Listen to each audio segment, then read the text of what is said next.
Okay, so to add my welcome to day 3, halfway through. This is the day where we're turning to the histories and legacies of radical feminism related to a theatre context.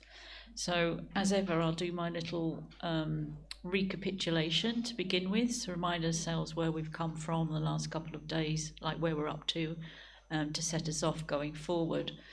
Apologies, because I've just noticed that on this slide it's come up really small, so I'll read it all out, but you will be getting these slides afterwards, so don't worry about that. So the point of recapitulation, to bridge from yesterday to today, if I remind us of that citation from Jill Dolan there, in which she said a topology of feminisms remains helpful. This is from her 2008 piece we were looking at yesterday. So for all her kind of changing from the objections to the adoptions of realism, she's still keeping faith with the idea that the three feminisms are helpful, and that she continues to find that discerning differences among the liberal, cultural, materialist, feminist ideologies and practices offers important tools for rigorous critical examination. And that, in part, begins to explain why I was drawn to exploring those again in Restaging Feminisms, that I've explained was published in 2020. And also why I made the decision to frame my input to this course along the lines of feminism and theatre then and now. So histories and legacies at all times. So this far, we've thought about and considered the limitations of bourgeois liberal feminism. We can think back to Trafford Tansey that we watched on day 1 and the idea of championing women's rights within that male-dominated sporting arena of wrestling, or the notion of the individual woman's struggle with an oppressive society as per the Ibsenite legacies that we were looking at yesterday and still found circulating in Free Outgoing. But it's at the limit of what can be achieved by equality-styled feminism that the need for the more radical forms of feminism, either socialist feminism or radical feminism that we're looking at today, come into play. When you realise those limits, you need the more transformative modes and strategies. So here, then, we're turning to the first of the other two feminisms, radical feminism. When I wanted to find out a little bit more about the histories of radical feminism, that's a little bit bigger. You can never quite tell when you put slides together quite how it's going to project. So when I was looking back and wanted to find out and refresh my memory of the histories of radical and socialist feminism, I found Anna Coote and Beatrix Campbell's Sweet Freedom, The Struggle for Women's Liberation, published back in 1982. Very helpful, it's very clear, and gives details about, what it was like on the ground according to the different feminism that you adopted at the time. And one of the things they point out is, in the UK context, is this tension between two strands within radical feminism, one of which was a pro-woman strand and the other a separatist. So to amplify and explain that so that it's clear, a pro-woman stance saw the strategic necessity of a separatist position. They saw it as a strategic necessity rather than a political goal. And that was distinct from the position taken by radical feminists who viewed separatism as a political goal, not just a strategy. And that latter position was very much the goal of a group called the Leeds Revolutionary Group. That that's from the north of England, northeast of England, that set up in the late 70s and made this famous declaration in 1979. We do think all feminists can and should be political lesbians, a position that cemented radical feminism with political lesbianism. But that's one strand of thought, one adoption of radical feminism that's not the same as the pro-woman stance. So you can begin to see that there are these potential tensions there. So it's not just a question of divides, differences between the feminisms, but differences within a particular strand of feminism. Nevertheless, there are synergies between the strands that enable differences to be negotiated. And the one key area in which there's consensus is the contestation of male supremacy. So in the case of either socialist feminism or radical feminism, patriarchy, the undoing of patriarchy, the contesting of patriarchalism is absolutely key and something that can be agreed upon. So on the one hand, the socialist feminists, and we're looking at that in depth tomorrow, are drawn more to women's class-based economic subordination within both patriarchal and capitalist systems, but in a way that did not detract from the radical feminist emphasis on the patriarchalism that underpinned male violence against women. So brought together, these different emphases from either side of the socialist and radical feminist divides gestured to this shared interest in combating male supremacy. Okay, so differences but points of consensus, anti-patriarchalism being the key point of consensus.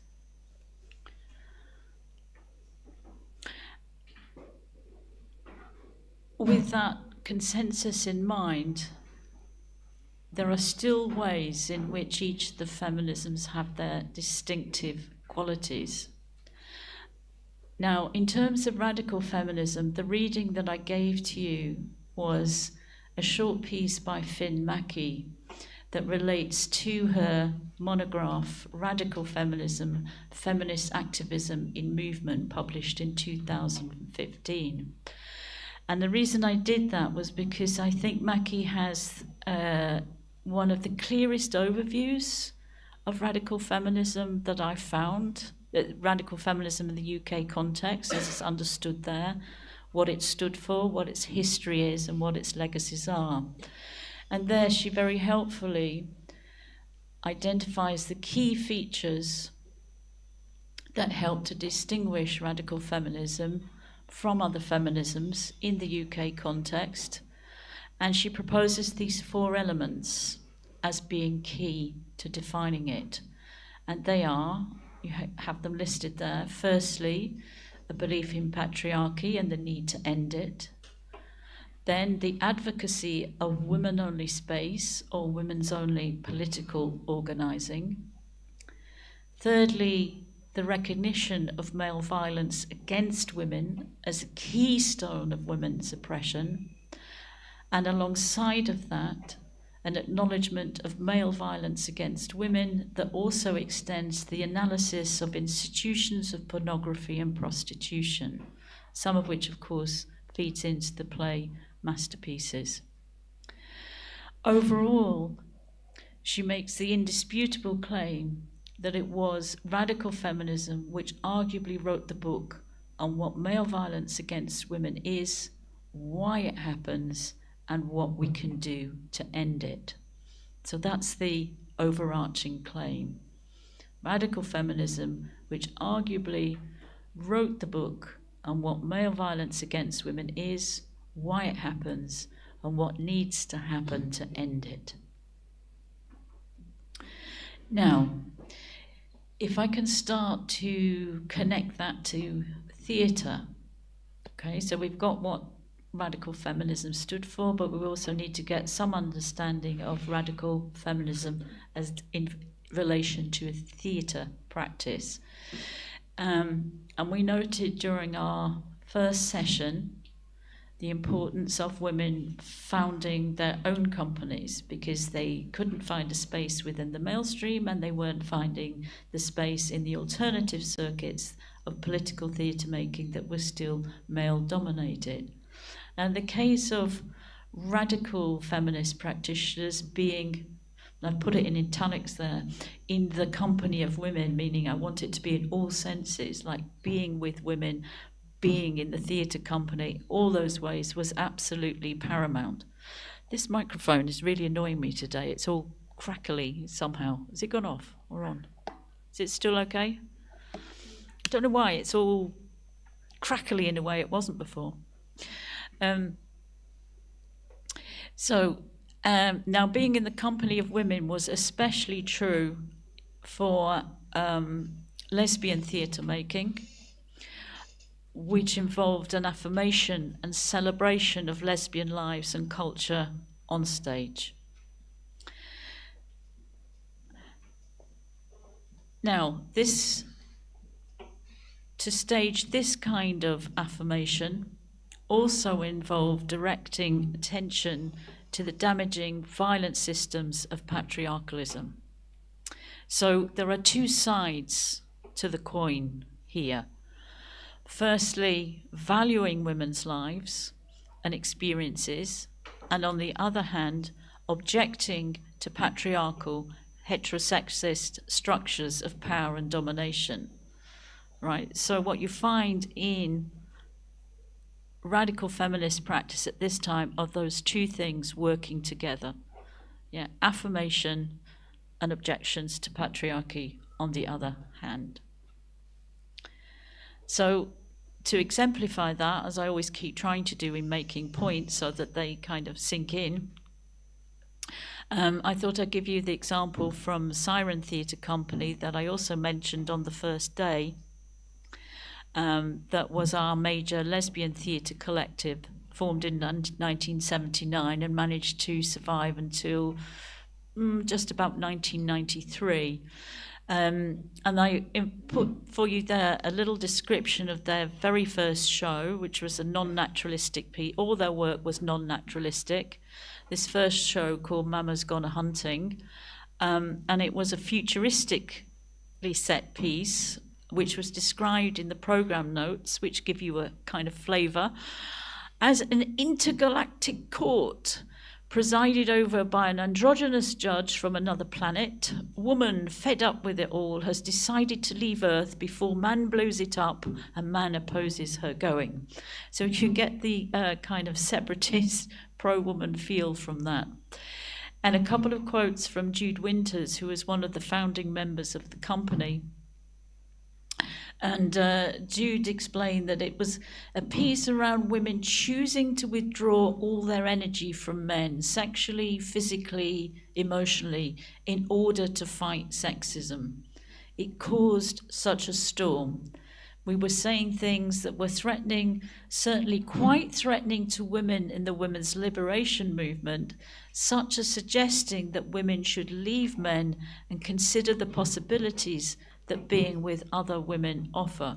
So the importance there is, okay, in society at large, feminism faces objections, but this is flagging up that also you've got tensions within the movement according to which stance you're taking and how far you envision a separatist future, even an intergalactic one, as per the stage piece. So with those backdrop details in mind, then now we can see entering this stage of the presentation, the playwright Sarah Daniels. And in Sarah's work, both the affirmation of a pro-woman stance and anti-patriarchalism are key and feature very strongly. She is our in the UK, foremost radical feminist playwright. And she's known for crafting her stories in which individual women from different positions, different views, different classes are able to overcome those differences, to find connections to each other through their shared experience of and struggle against patriarchy. A masterpiece is the play that I sent over in advance for you to read, was performed in 1983, firstly at the Royal Exchange Manchester, which is in the north of England, and then transferring the same year to the Royal Court Theatre in London, which, as I've explained, is our premier new writing venue.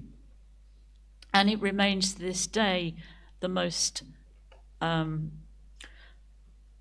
in Elaine's view at least, the most acclaimed radical feminist play in British theatre. I think most theatre scholars would agree with me on that front. And I chose it because not only I think is the play interesting and remains relevant, but also I felt it could be useful to us as a springboard to get into broader discussion from there, looking further to the contemporary moment and into a broader discussion of where radical feminism now sits. So it's both partly an interest in the original play, which I'll deal with briefly, and then springboard us into the contemporary moment. Sarah is always someone that had a keen sense of the inequalities in British theatre that were there then when she was first starting her career and remain till today. That's a quotation about her view of the Royal National Theatre in London, where she raises the issue about, well, here's national in the title, so where's half the population? Where's actually at the time it was 52% of women, and they weren't appearing in the National's repertoire in high numbers as playwrights or directors, and those numbers are still very thin, I can tell you. This is a theatre that receives state subsidy. It's not the commercial sector. It receives state subsidy. So don't they have an obligation, she thinks, to produce new work which reflects a cross-section of themes and different experiences in society. And she adds, I don't think this view has anything to do with political correctness or positive discrimination, but fairness. It shouldn't just extend to women, of course, but also to black writers, thereby raising the issue not only of equality, but also diversity. Her influences came from radical feminism. We've talked already about how back in the second wave moment, there were strong influences for theatre practitioners from the feminist literatures at the time. And for Sarah, it was particularly Andrea Dawkins' radical feminist study, Pornography, Men Possessing Women, which was an influence on her work. She'd also been in contact with the London-based Women Against Violence Against Women Association, so was getting a feel for the kind of temperature, the radical feminist temperature and issues they were tackling at that time.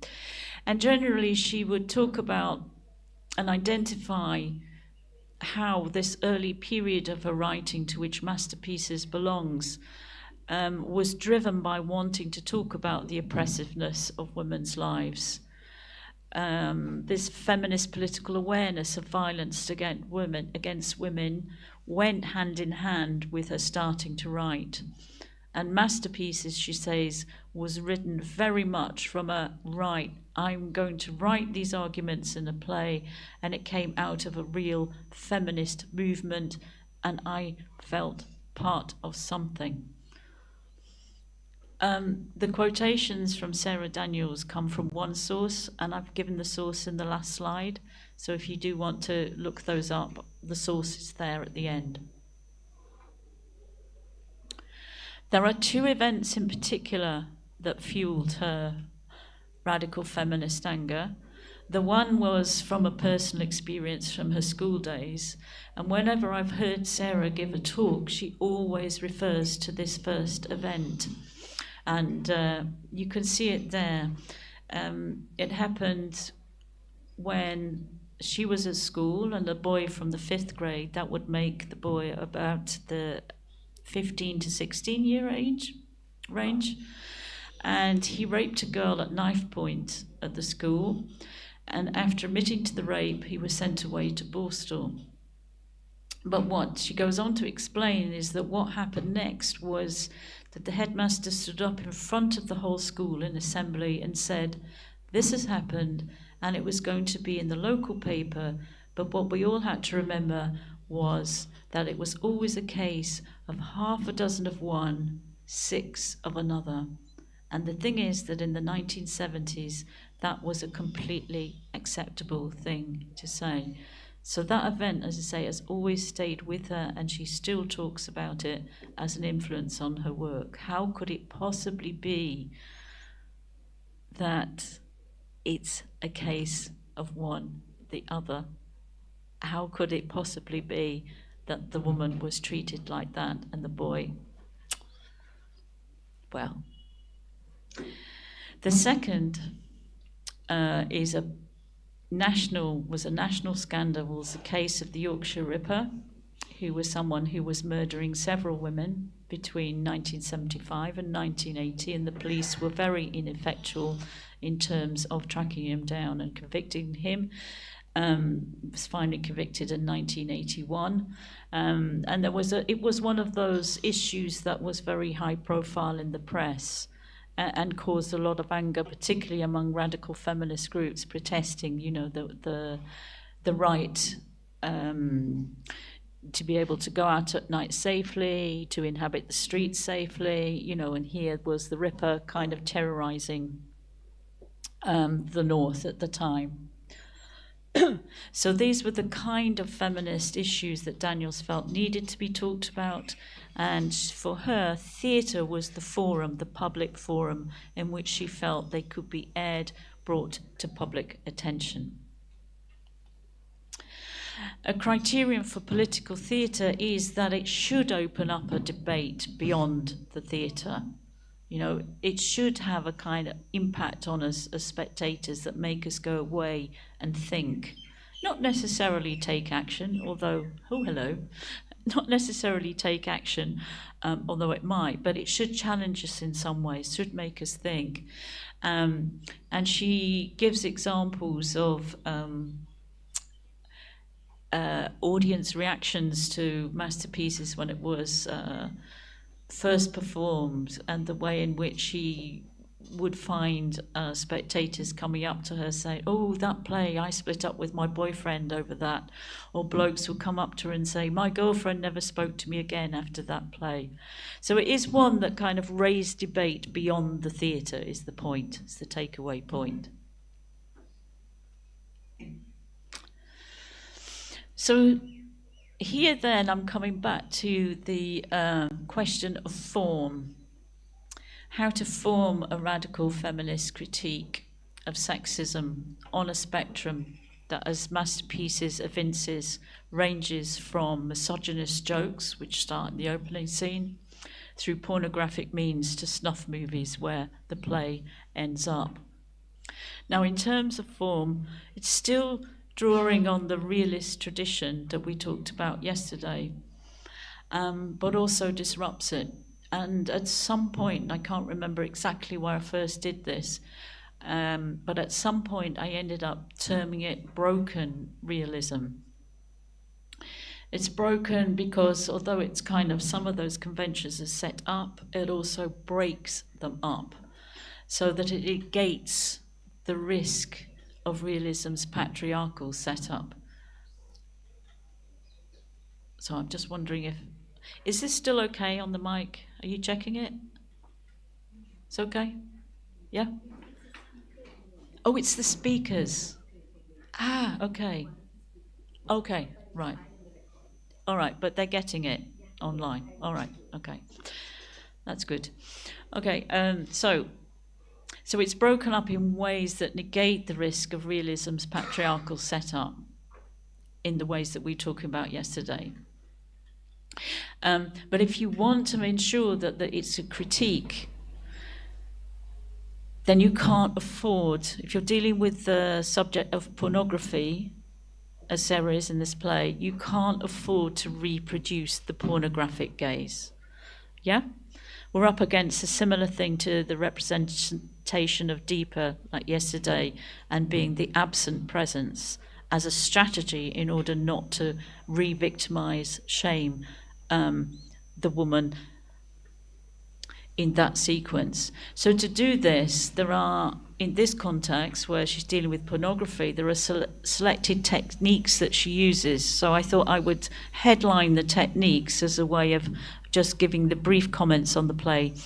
And hopefully this will make sense in relation now that you've just read it. And these techniques are upending the generic conventions of the courtroom drama, multi-role playing, monologues, and voiceovers.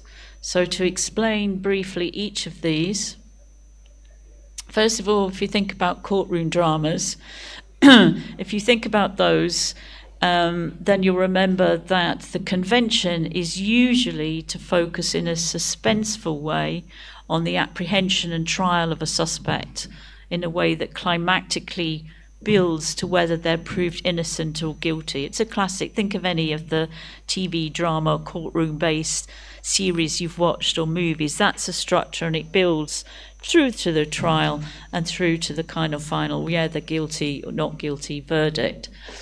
And that also echoes with a kind of classic realism structure that we've been talking about. It reaches some form of closure. But if you think about masterpieces, then actually there are relatively few courtroom scenes in this play. They're relatively few and far between. And the focus is rather on what leads up to Rowena's fatal action. And in tracking what leads up to it, then instead of building a case against the individual, it's really building a case against society. It's reaching for that bigger social structure and the whole pornography industry, the pornographic gaze and all of that. That's what's really on trial in this play. And she does it by that move from starting from something that apparently is not harmful with the joke telling to something that is as hard to contemplate as the notion of a snuff movie. And in relation to that, we might also note that amongst the characters, it's Rowena rather than Yvonne who shoves the man onto the tube tracks. Rowena, whose feminist consciousness is raised through the play. So she doesn't start with it. Her consciousness grows, and she's our point of identification as a spectator, as part of the audience. So there is that consciousness-raising trajectory that we've also been talking about, or particularly on the first day. Multi-role playing.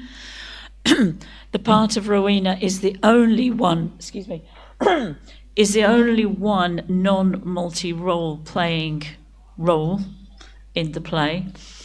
All the other kind of range of characters that you got there played by a much smaller cast.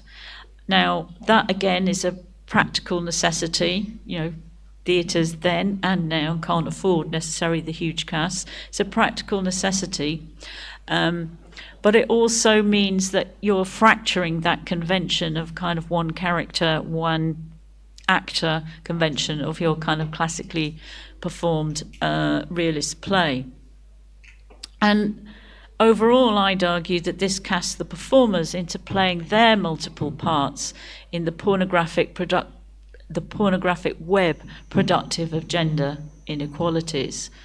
And there are moments, I think, in particular, where you can get a kind of impactful political effect through the role-playing. And the example I draw your attention to is in that opening scene where the actor playing Clive has to switch between being Clive, the Baron, and the peddler. So you've got the money-making entrepreneur, the purveyor of filth, the seller who thinks looking at pictures never hurt anyone, and the consumer. So this rapid role switching constellates the masculinist control, distribution, and consumption of the sex industry. Okay, so the multi-role play, it's practical, but it can also have these political ramifications in performance. Monologues. You'll have found that sort of halfway through the play, scene 7, Sarah gives a long monologue to the disenfranchised working class Hillary. And this is a classic Sarah Daniels move. She will often break up the play with a long monologue. And it's usually to give voice to a character that normally doesn't get a voice, someone who's not heard within society, whose views are not taken into account. So it's part of the kind of broken realism of the whole, but it's usually strategic in who she will give that monologic voice to. And it actually it is also illustrative of her humour, because I think the whole play, it's serious, but it's also kind of darkly comedic at times, and that's very much her style, and it comes through most strongly in that monologue. The voiceovers. So again, to repeat this key point we've been addressing now and before, in feminist drama concerned with the violent objectification of women, it's absolutely important that the dramatist not present her subject in a way that there's any risk of re-objectification.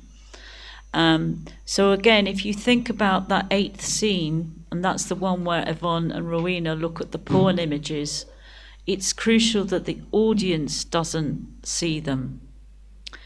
So instead, what we hear as the audience are the voices of 3 women in the cast, voices that tell the personal stories of these damaged lives, realities that are concealed by the public pornographic image. And then also note that in the scene 15, we're distanced from the abuse of Hillary, who's been seemingly raped by Ron, by having a pre-recorded account of that incident. So we're not voyeuristically drawn into seeing it through a staging. It's reported to us.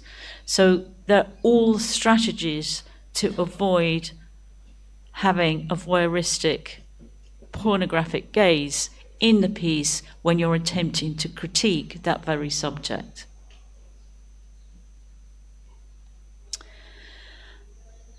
And a final note in relation, or to compound this listing and the describing of the techniques, is about the notion of the reparative possibilities.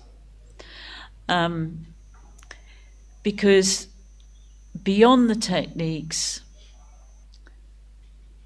understanding that Sarah is protesting the wrongs against women, protesting the pornography industry, she also wants to get a sense of the possibilities of change and solidarity among women. Hence, I'm kind of describing that under the notion of the reparative. Women repairing, remaking, or putting their lives back together differently for and by themselves. And Sarah herself acknowledges how, while writing anger and despair at the violence against women in Masterpieces and other of her plays, what she also was trying to achieve was a note of optimism that came from, and these are her words, sea change of women consciously changing their thoughts and having solidarity with other women. And over the last 2 days, what we've really noticed is that absence of solidarity, isn't it, in all the examples we've been looking at. Now, the reparative note in Masterpieces is, I think, very fragile. I think it comes through in that scene 13, the picnic scene, a scene which does register a sense of women changing their lives through the support that they get from each other. And there's a sense of solidarity between women, and the hope that things might be different is there in the final scene too, between Rowena and the policewoman, as Rowena gives her account of viewing the snuff movie. Reparative possibilities, I've said they're fragile, and I think they're arguably overshadowed by the need for angry protest, but they are representative in Daniel's work of a vital, necessary sense of feminist agency and the possibility of change. It's important to offer that too, not just the anger and the protest. So, moving a bit further forward, a step towards the contemporary, thinking of the legacies. In Restaging Feminisms, I give a kind of brief account of going to a rehearsed stage reading in 2006 of masterpieces that was presented by the Royal Court as part of the theatre's 50th anniversary celebration. And I went thinking, you know, how will this radical feminist critique stand up? Will it still feel resonant and relevant? Will the play be dismissed as old-fashioned, or, you know, how is it going to be received? And I was very struck at the time by the post-show discussion that Sarah held, and the audience had women from a kind of range of ages, but there were particularly there was a particularly strong contingent of women from one of the London drama schools there who were not only studying the play, they were actually involved in the production of it. And they were particularly articulate and about the play and speaking up for it, and absolutely insistent that the issues the play raises were there and impacting their lives too. And when I look back, in later years, this event, I kind of feel, well, it was a sort of sense of what was going to come, what was coming down the line, particularly in the relation to the Me Too movement, where we do have what I have called a radical feminist outcry and the naming and shaming of patriarchy. So moving on to Me Too, in relation to the British theatre industry, I mentioned before that it's only in the second decade of the 21st century that in the UK we have a renewed wave of feminist activism. And in theatre, this takes the form of calls for equality in the industry, equality and a greater diversity and inclusive strategies. So you get calls such as the 50-50 call for a gender split that some theatres advocated, including the National. Well, they implemented it, but they never got there, I'll tell you that now. As in, I think, several countries, in theatres in different countries, the Me Too movement outed various kind of ne'er-do-wells in theatre. The most astonishing one for us in the UK was that of the director Max Stafford Clark, because Max Stafford Clark was the director.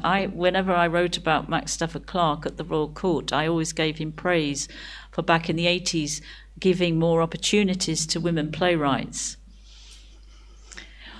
Well, now he's an absence whenever I write about the Royal Court from that period, because, you know, it was just such a shock to find out actually he was one of the, you know, men abusing his powerful position. And it was really shocking. It's like having a fallen idol all of a sudden. So now I have been writing recently about Carol Churchill, but you won't find his name in the study. Sorry, I should have said, because he was a key collaborator of Carol Churchill through those years. Sorry, I forgot a bit of information there.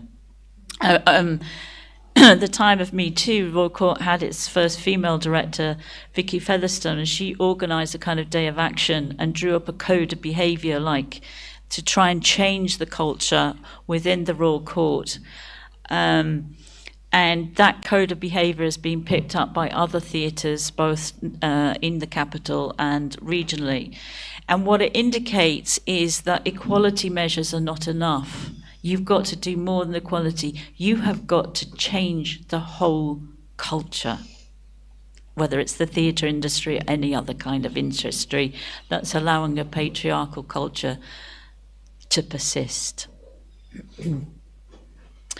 And then just to give the very brief example of a production that was impacted by the Me Too movement, by giving you the example of Amelia, which is credited as the first Me Too play in the UK by several critics. It's a play by Morgan Lloyd Malcolm. It was first appeared at the Globe, the London's Globe Theatre, the Shakespeare Theatre, back in 2018, made it into the West End at the Vaudeville Theatre in 2019, and during the pandemic time it went online, for which there was a small subscription, and they were making donations to charities concerned with male violence against women, so they raised money for that during COVID. There are many legacies of second wave feminism in this play, I think, because it was done by an all-women's company, so you kind of felt a bit of heritage behind the scenes there, but crucially with much more attention to diversity. So the cast, took into account diverse age ranges, abilities, disabilities, ethnicities, so forth. And Amelia was played by 3 actresses, so not a kind of one split, but a kind of 3-way split, again echoing many of the ways in which we used to do work and not go for the unified subject, but the kind of multi-rolled female subject. And a bit of the past as well, in terms of this is another kind of recovering her story, because it recovers the story of the poet Amelia Bassano in the shadow of the canonical Shakespeare. It is a riotously funny play, and yet it's full of feminist anger about the marginalisation of women's culture, and above all it has this kind of furious outcry against patriarchalism. I don't have any actual clips for the production, but one thing I have done is to pull out the show trailer, so it does give you a tiny bit of a flavour of it. Let's see if the YouTube will work or will play up as per see.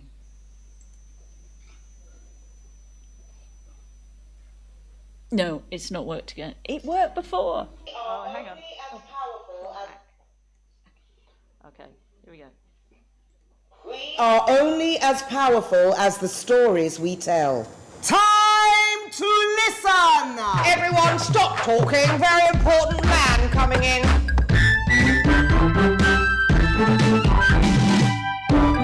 Do you know Will Shakespeare? This is Amelia Bassano, but she's not your type.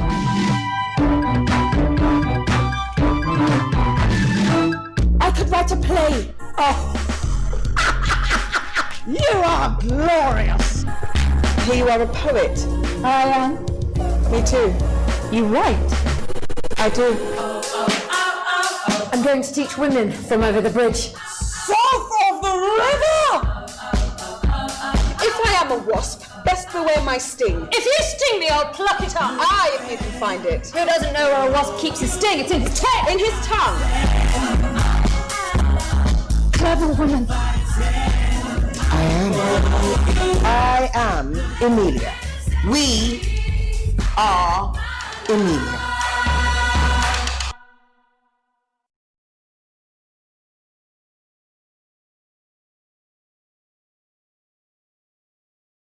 Oh, now we're going to go back again.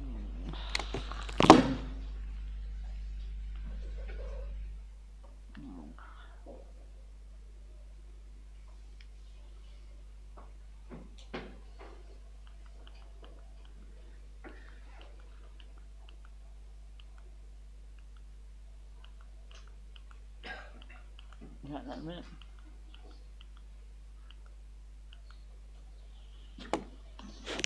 Okay, so that gives you a flavour, I think.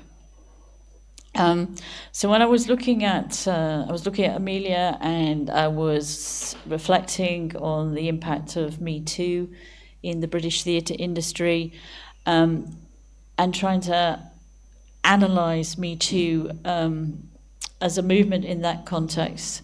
And I came to think of it as a form of disobedient speech, endowed with the capacity to ignite attachments to anti-patriarchal sentiments.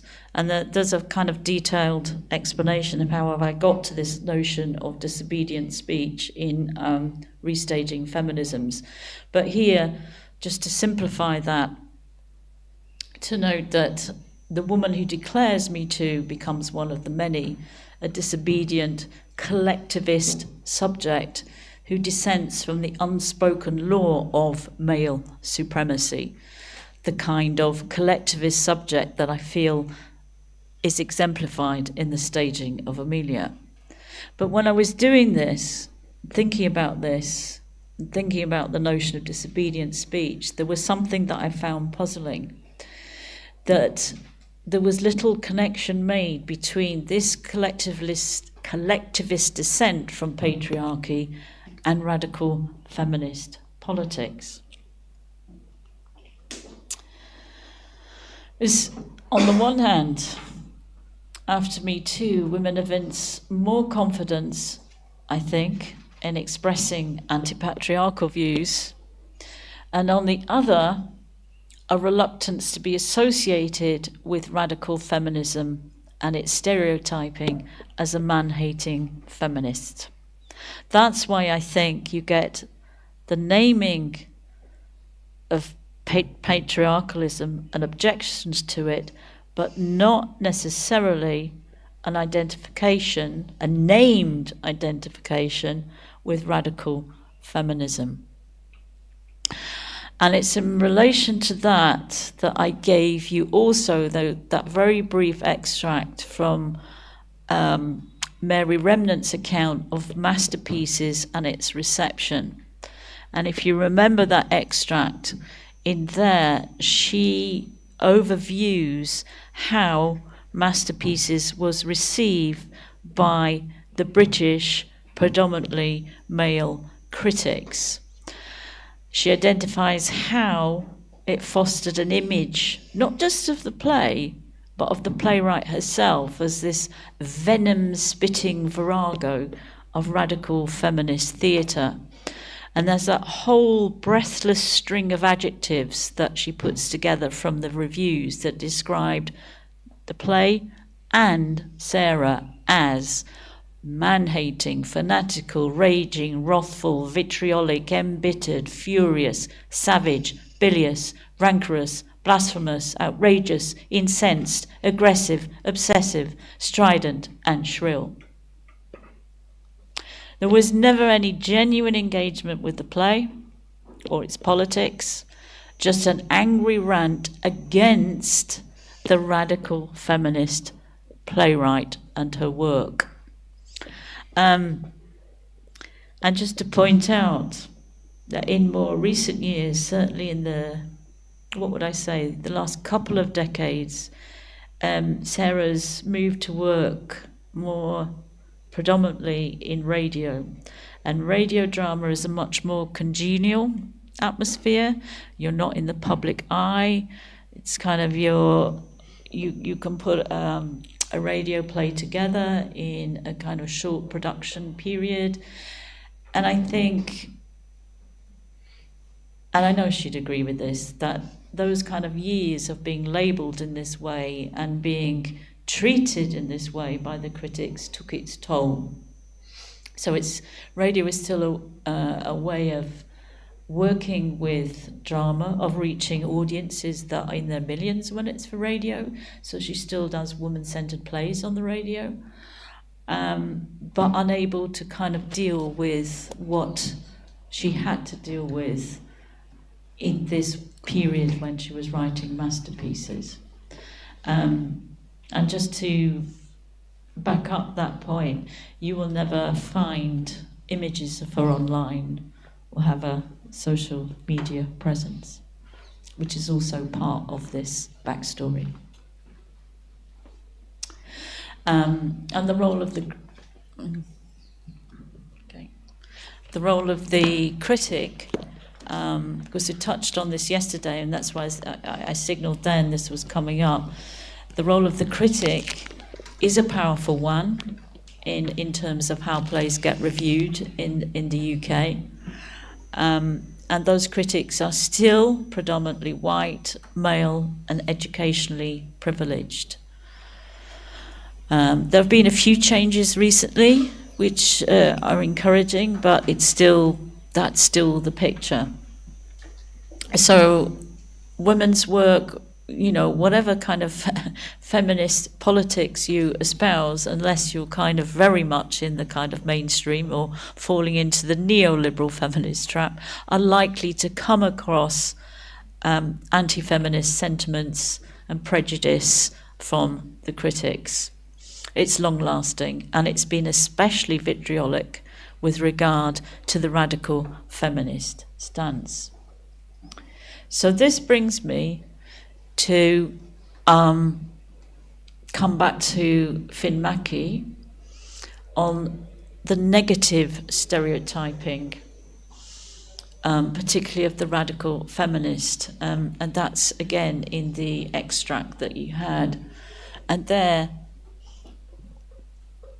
to note what she says, these are her words: this stereotype of the ugly, man-bashing lesbian feminist comes into existence through repeated reiterations and produces that which it seeks to designate every time it's named. Every time this happens, the feminist choices, activist choices, and arguably the sexual choices of a new generation of feminists are limited and policed.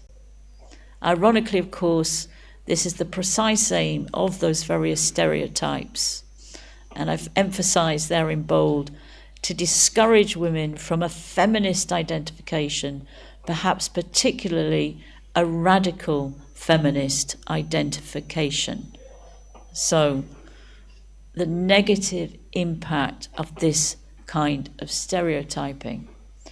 So now, to move into one of our interactive moments, in addition to any thoughts that you have about masterpieces itself that you want to, throw into the melting pot of discussion, the following prompts, those that I thought might be useful, thinking also about an Indian context, whether that you can think of theatre performances that, like masterpieces, aim to address the pornographic gaze without re-objectifying women, what the levels of confidence in naming the injuries of patriarchalism are, what the resonances radical feminism in Indian theatre, past or present, are, because again, radical feminism might mean something very, very different in an Indian context. And the whole issue of feminist activism and negative stereotyping. How far your lives might have been impacted by being negatively perceived as feminist. So those are the reflection points, the prompts, along with any thoughts that you have about masterpieces now that you've read it and I've pulled out some headlines for you. So we'll do our usual 10 minutes or so, and then some discussion, and then we'll head towards the tea break reward. Okay, right. The usual turn to discuss.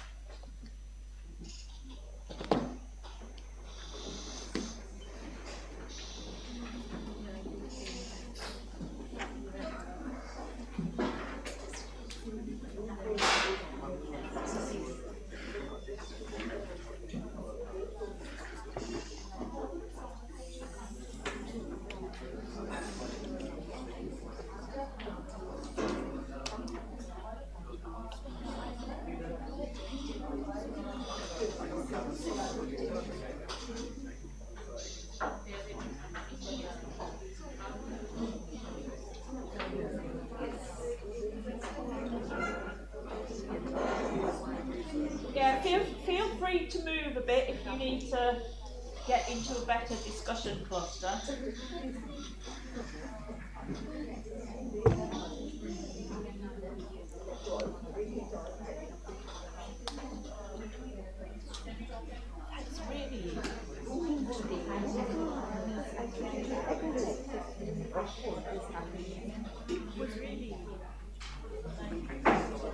It wasn't like that. Actually, no, it was all right after that. Cool.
Hello, hello.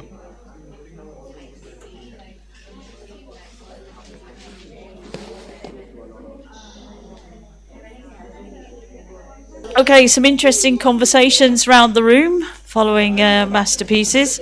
Any group that wants to kick off with the most important thing they want that's come out of the discussion?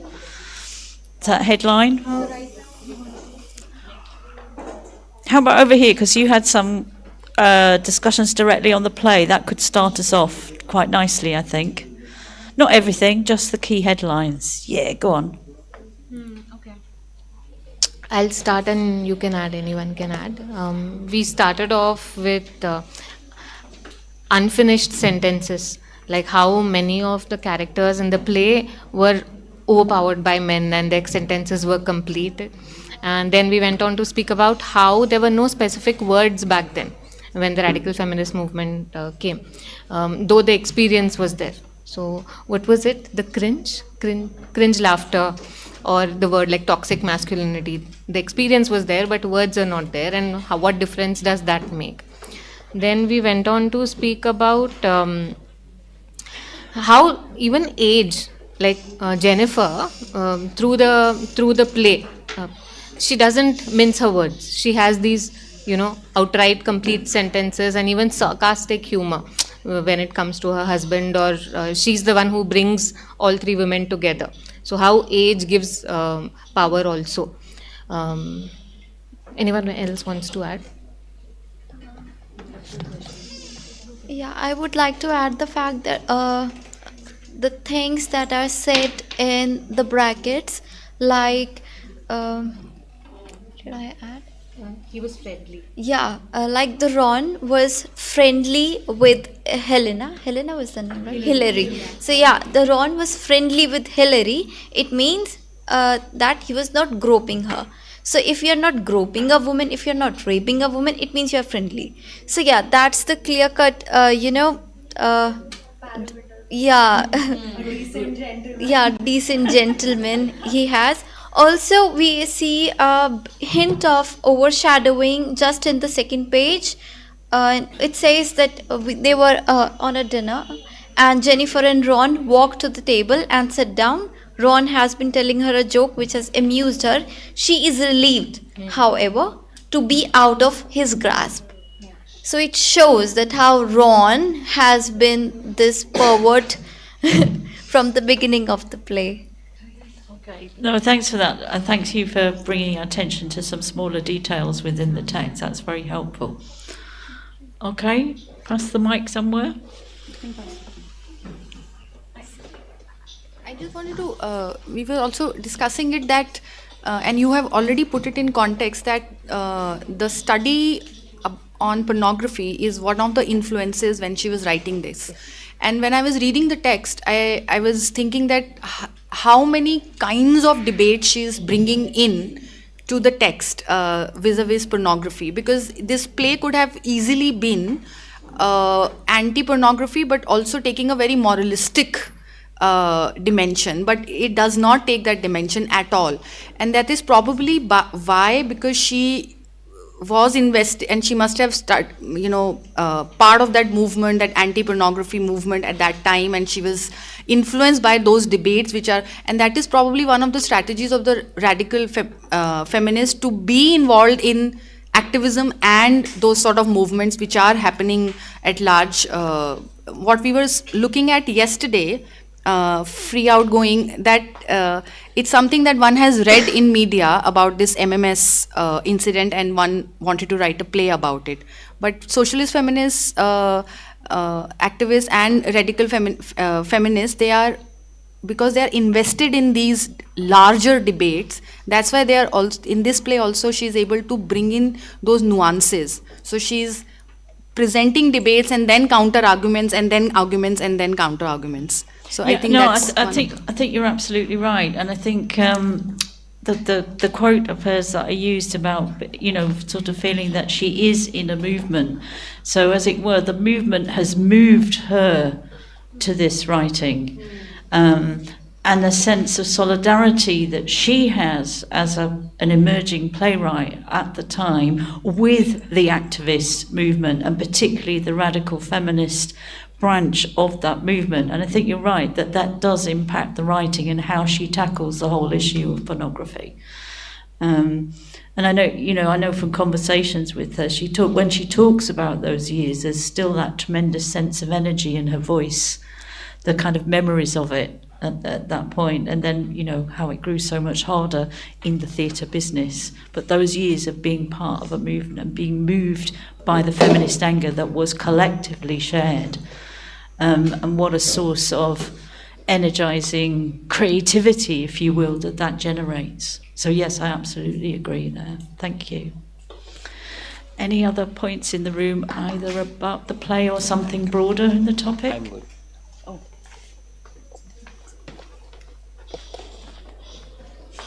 I just wanted to add to Komita's point about also this larger debate on pornography, but she also brings in, through Hilary's character, about whether sex work is a choice or whether it's how the class she's coming from, whether because of that she's in this condition. Through this monologue, I think she brings in that point.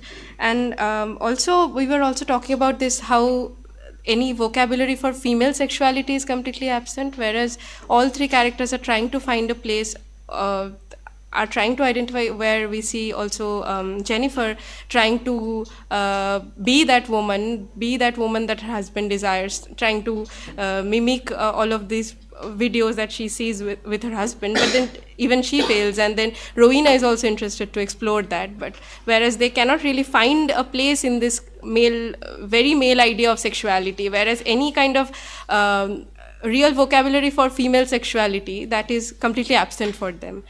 So maybe there's a possibility when in that shared space, when they have this scene of the solidarity of the three of them, there is a possibility for opening up those vocabularies, which is kind of, she presents through this scene. Yes, thank you. And yes, I think you're spot on with how that scene works. And like I said before, it's fragile, but it's there.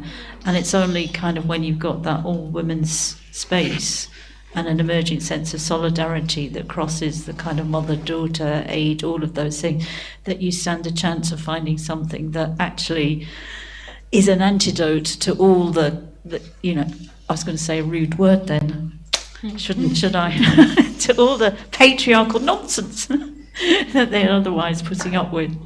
Ooh, nearly lost it. Okay, and I think over here there was were you also discussing about the sex workers' position, if I remember rightly? Did you just want to maybe we could make that a last comment? Yeah, if it would just...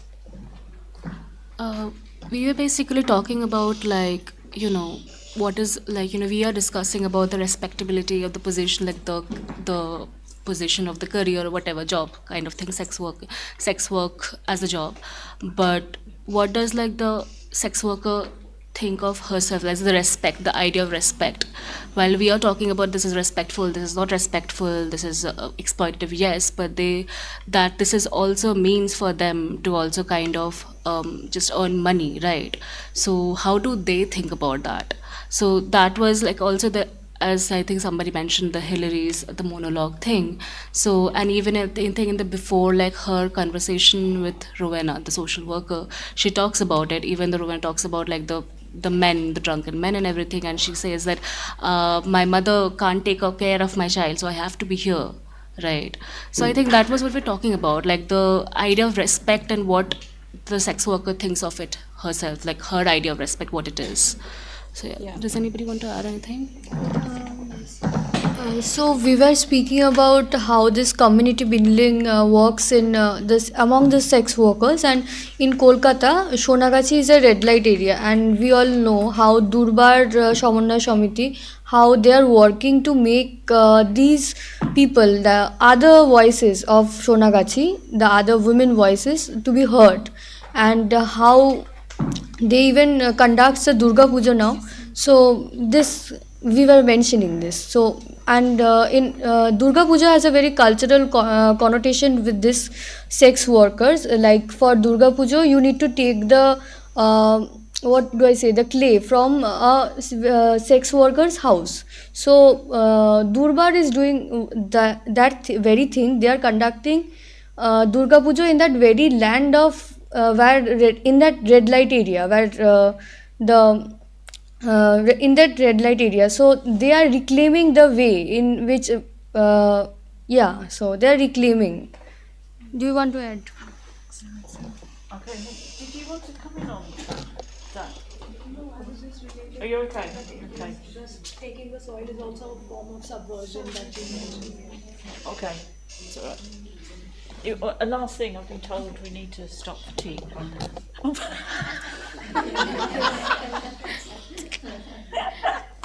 The point I missed out, which I shared in the group, was the conversation between the psychiatrist and Rowena. You know, how I'm a practicing therapist. I'm researching on feminist psychology, feminist movement in psychology, and that whole piece infuriated me. He's talking about her clothes. He's talking about everything, like, how it is a systemic way to make women mad. Also, there is conversation about how if a woman kills her husband, she'll be jailed because she is mad, and if a man kills a woman, it'll be lesser incarceration. So, and this continues even now. So that is something that really stood out for me. Yeah. And I could just add to that. She always wants to find a way to poke fun at psychiatrists, and the other one is men from the church for the way that they kind of treat women. So she does it in a similar way with the word plays, and it's always this sense that the women are positioned as somehow hysterical, mad, whatever, but she does it to kind of flip it so that you can see how absurd, and like you can see where the madness really lies, basically. That's her kind of like dark comedic tactic. So as an audience you come away knowing what she's really getting at.